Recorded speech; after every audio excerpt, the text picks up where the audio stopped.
লাল লাল করবো। আচ্ছা, লুচি। শীতের সকাল, উইকেন্ডের ব্রেকফাস্ট, কড়াইশুটির কচুরি, ফুলকো ফুলকো আর আলুর তরকারি, মানে বাঙালির আর কিছু চাই না। সো আজকে তৈরি করছিলাম কড়াইশুটির কচুরি, আর আমার শাশুড়ি মা কচুরি খাবেন না, শনিবার বলে ওনার জন্য আলাদা করে 4-5টা লুচি করেছিলাম, আর তার সাথে চলছে আলুর তরকারি। এই তো আজকে মনটা হেভি ফুরফুরে। স্বস্তিক তো খুবই হ্যাপি, ওর ভীষণ কচুরি লুচি এইগুলো খেতে ভীষণ ভালোবাসে। কি করলে এখন কোলগেটটাকে লাগিয়ে হয়নি, একটু ছিটেছি।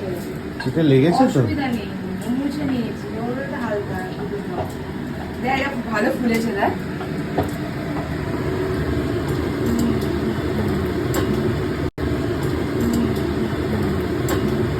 এখানে আলুর তরকারি হচ্ছে। আলুর তরকারিটা নুন মিশিয়ে চেক করে তো দিদি। গুড মর্নিং, গুড আফটারনুন, 12:10 বাজে। Good afternoon, happy winter. আজকে 3 তারিখ বাবা, 3 দিন হয়ে গেল নতুন বছরের।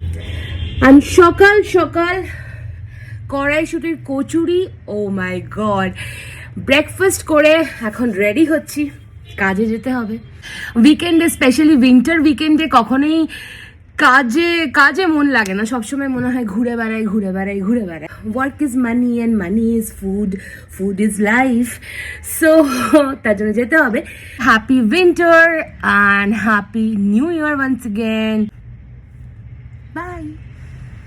এটা এর নাকি সর্দি কাশি হয়েছে। এটা পাতলা জামা, মানে বারান্দাটা খোলা, ও জুতো পরিষ্কার করতে বসেছে চান করে উঠে বেরোবার আগে। বেশ করেছি, ঘর ঠিক ঠিক করছে, নোংরা, আমার অসুবিধা। না না, তোর কি ঠান্ডা লেগেছে?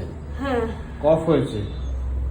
স্টিম নিয়েছি, ওষুধ খেয়েছি। না না, গায়ে এটা পাতলা জামা, এটা গরমকালে আরে গরম লাগছে তো আমার, নাকি আশ্চর্য তো একেবারে। লাগছে।